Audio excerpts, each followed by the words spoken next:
नमस्कार, quick news में आपका स्वागत है। मैं अशोक कुमार एक बार फिर से हाजिर हूं देश विदेश की तमाम खबरों के साथ। सबसे पहले रुक करते हैं आज की सुर्खियों पर। गहलोत सरकार का आदेश, 10 मई से 24 मई तक रहेगा प्रदेश में लॉकडाउन।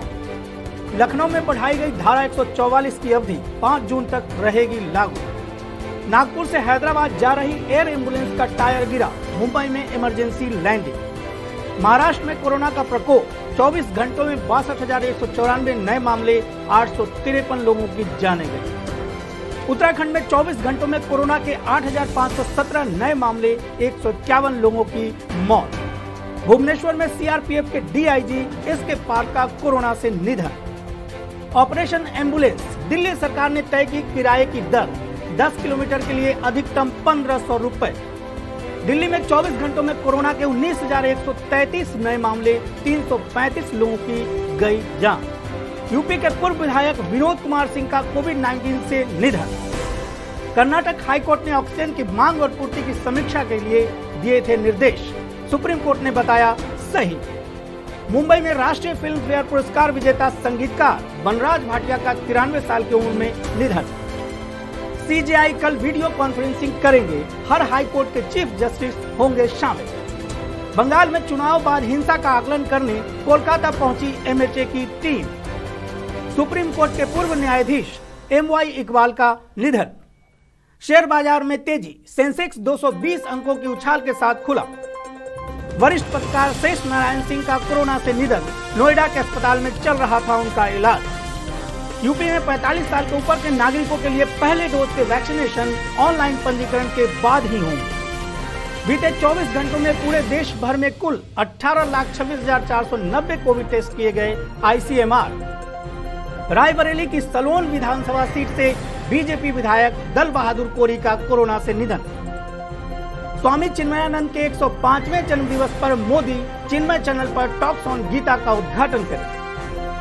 असम में सुबह करीब 6:13 पर 2.8 की तीव्रता का भूकंप आया, national centre for seismology.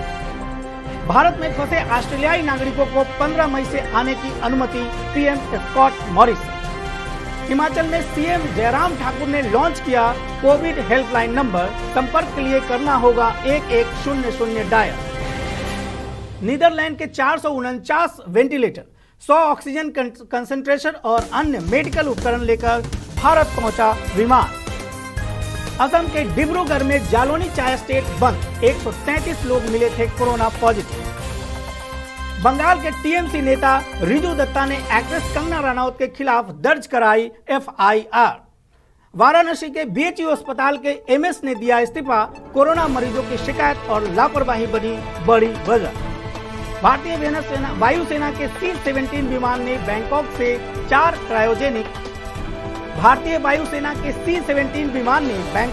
4 cryogenic oxygen कंटेनरों को एयरलिफ्ट किया। बंगाल के बीजेपी नेता मिथुन चक्रवर्ती और दिलीप घोष पर हिंसा भड़काने का आरोप, टीएमसी ने दर्ज कराई शिकायत। रेमडेसिविर इंजेक्शन लेकर आ रहे एमपी सरकार के स्टेट प्लेन की ग्वालियर में क्रैश लैंडिंग। पीएम ने फोन पर अपने मन की बात की, बेहतर होता काम की बात करते सीएम हेमंत सोरेन। यात्री मांग में कमी के कारण कुछ स्पेशल ट्रेनें अगली सूचना तक रद्द रहेंगी, पश्चिम रेलवे। आंध्र प्रदेश व तेलंगाना से दिल्ली आने वालों को 14 दिन क्वारंटाइन में रहना होगा, केजरीवाल सरकार। सीएम केजरीवाल का ऐलान, दिल्ली में 48 ऑक्सीजन संयंत्र स्थापित करेगी दिल्ली सरकार। एनजीटी के रजिस्ट्रार जनरल आशु गर्ग का निधन, कोरोना से थे संक्रमित। एआईएनआर कांग्रेस प्रमुख एन रंगास्वामी बने पुदुचेरी के सीएम, उपराज्यपाल ने दिलाई शपथ। कोरोना संक्रमण से बचाव के लिए कैदियों को जेल से रिहा करने पर होगा विचार, सीजेआई। हैदराबाद के लोग कोरोना से बेखौफ, नमाज के दौरान नहीं दिखी फिजिकल डिस्टेंस। आइए नजर डालते हैं खबरों के विश्लेषण पर। इसमें चर्चा करेंगे सरकारी ऐलानों का। इन ऐलानों से क्या कुछ सामाजिक जीवन पर या आर्थिक जीवन पर प्रभाव पड़ने वाला है, यह तो वक्त ही बताने वाला है। देश में कोरोना महामारी की दूसरी लहर की कहर जारी है, जिस वजह से स्वास्थ्य व्यवस्था पूरी तरह से चरमरा गई। विशेषज्ञ लगातार केंद्र सरकार को देशव्यापी लॉकडाउन लगाने की सलाह दे रहे हैं। लेकिन केंद्र ने पूरा मामला राज्यों के ऊपर छोड़ा, जिसके बाद ज्यादातर राज्यों ने लॉकडाउन जैसी पाबंदियां लागू की। इस बीच गुरुवार रात को राजस्थान सरकार ने एक बड़ा कदम उठाया, जिसके तहत राज्य में 10 मई की सुबह 5 बजे से 24 मई की सुबह 5 बजे तक पूरा लॉकडाउन रहेगा। इसको लेकर विवाह समारोह के लिए भी कुछ नए नियम बनाए गए हैं।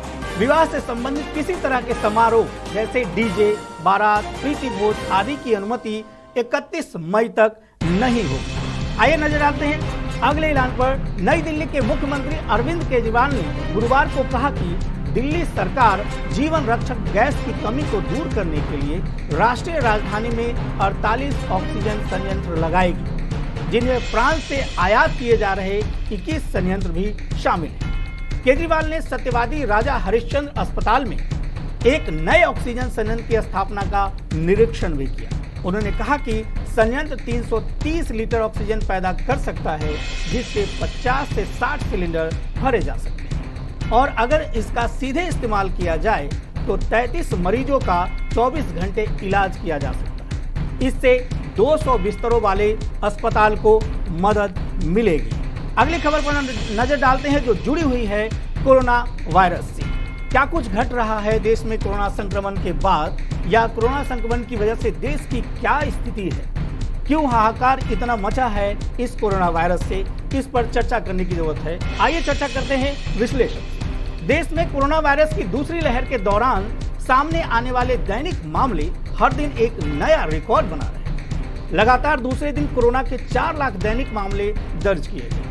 इन सबके बीच केंद्र सरकार के वैज्ञानिक सलाहकार ने कोरोना की तीसरी लहर के आने की घोषणा तक की। हालांकि ये लहर कब तक आएगी, इसको लेकर कोई भी जानकारी नहीं दी गई।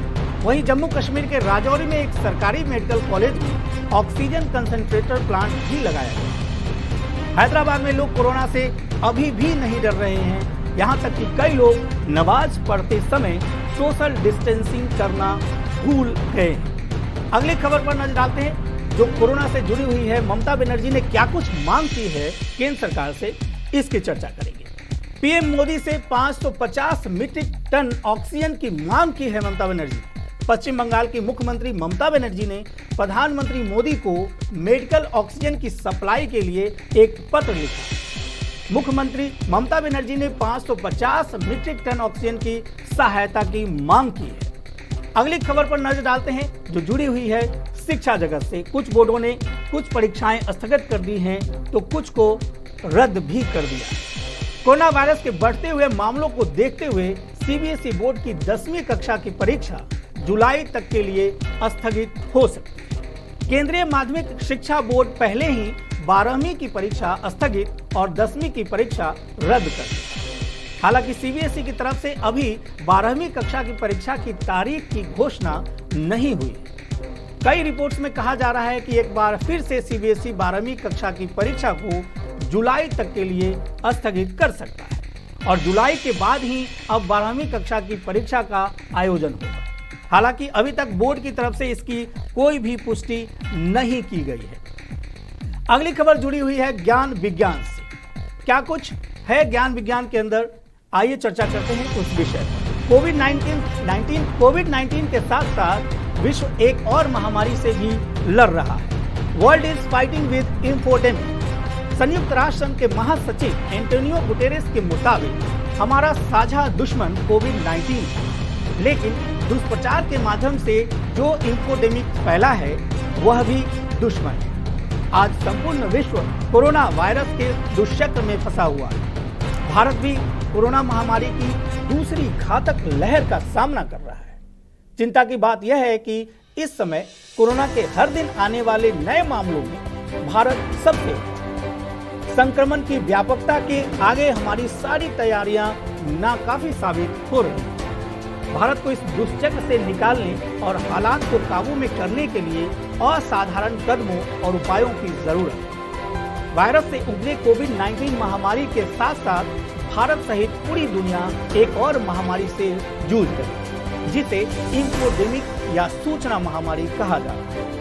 यही सूचनाएं जहां आम लोगों की चिंताएं कम करती हैं, वहीं डिजिटल माध्यमों से फैलने वाले दुष्प्रचार और अधकचरी जानकारियां लोगों की परेशानियां बढ़ाने की वजह भी है। दुनिया भर में कोरोना से जुड़ी अफवाह के कारण हजारों लोगों को अपनी जान तक गंवानी पड़ी है।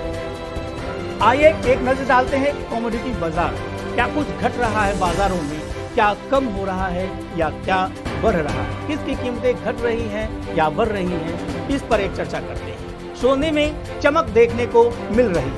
एमसीएक्स पर सोना 47,500 के ऊपर है। कॉमेक्स पर सोना $1,820 के करीब मिला। कॉमेक्स पर सोना 10 हफ्ते के अपने ऊपरी स्तर पर कारोबार कर रहा है। डॉलर में गिरावट से सोने में तेजी आई है। यूएस बॉन्ड यील्ड में गिरावट से सोने में चमक तक देखने को मिल रही है। वहीं दूसरी ओर चांदी में भी चमक देखने को मिल रही है। एमसीएक्स पर चांदी 72,000 के करीब नजर आ रही है। चांदी के दाम 12 हफ्तों के ऊपरी स्तर पर नजर आ रहे हैं। इस हफ्ते चांदी में 6% से ज्यादा की तेजी देखने को मिल रही है। डॉलर में गिरावट से चांदी में चमक आई है। चांदी इंडस्ट्रियल डिमांड बढ़ने की उम्मीद भी जताई जा रही है। अगली खबर जुड़ी है शेयर बाजार से। शेयर बाजार में भी क्या कुछ घट रहा है, सेंसेक्स कितना मजबूत हो रहा है, ये इस पर चर्चा करेंगे। शेयर बाजार में लगातार दूसरे दिन तेजी देखने को मिल रही है। वहीं सेंसेक्स 272 अंक मजबूत हुआ। वाहन आईटी शेयरों में तेजी देखने को मिल रही है। घरेलू शेयर बाजार में बृहस्पतिवार को लगातार दूसरे दिन तेजी रही। मुख्य रूप से वाहन, वित्तीय और आईटी कंपनियों के शेयरों में अच्छी लिवाली से बाजार को मजबूती मिली। निवेशकों ने अमेरिकी सरकार के कोविड-19 टीकों को लेकर बौद्धिक संपदा अधिकारों से छूट देने के प्रस्ताव को समर्थन देने के निर्णय को हाथों हाथ लिया। इससे भारत और अन्य उभरते देशों में टीकाकरण अभियान में तेजी आ गई। 30 शेयरों पर आधारित बीएसई सेंसेक्स 272.21 अंक यानी 0.56% मजबूत होकर 48,949.76 पर बंद हुआ। कारोबार में उतार चढ़ाव रहा और सेंसेक्स ऊपर में 49,011.31 पर बंद हुआ। नजर डालते हैं बॉलीवुड की खबरों पर भी। कोरोना से जूझ रहे भारत की मदद के लिए आगे आया हॉलीवुड स्टार। प्रियंका चोपड़ा ने इस अंदाज में कहा, शुक्रिया। कोरोना के भयंकर कहर से इस वक्त देश जूझ रहा है। कोरोना वायरस की दूसरी लहर में जहां अनगिनत लोग अपनी जान गंवा रहे हैं, तो लाखों लोग हर रोज इससे संक्रमित भी हो रहे हैं। बिगड़ते हालातों के बीच बॉलीवुड सेलेब्स लोगों की मदद के लिए आगे आए। अलग अलग एनजीओ आदि के जरिए सेलेब्स लोगों की मदद भी करते हुए नजर आ रहे हैं। अब इस लिस्ट में हॉलीवुड स्टार ह्यू जैकमैन भी शामिल है। बॉलीवुड से लेकर हॉलीवुड तक में अपनी एक्टिंग का सिक्का जमा चुकी प्रियंका चोपड़ा इस वक्त लोगों की मदद में जुटी हुई है। कोरोना महामारी से लड़ाई में मदद के लिए एक फंड रेजर की शुरुआत करते हुए दुनिया भर के लोगों को डोनेट करने के लिए उन्होंने अपील भी किया है। न्यूज अपडेट के लिए हमारे चैनल को सब्सक्राइब करें, शेयर करें, कमेंट करें। धन्यवाद।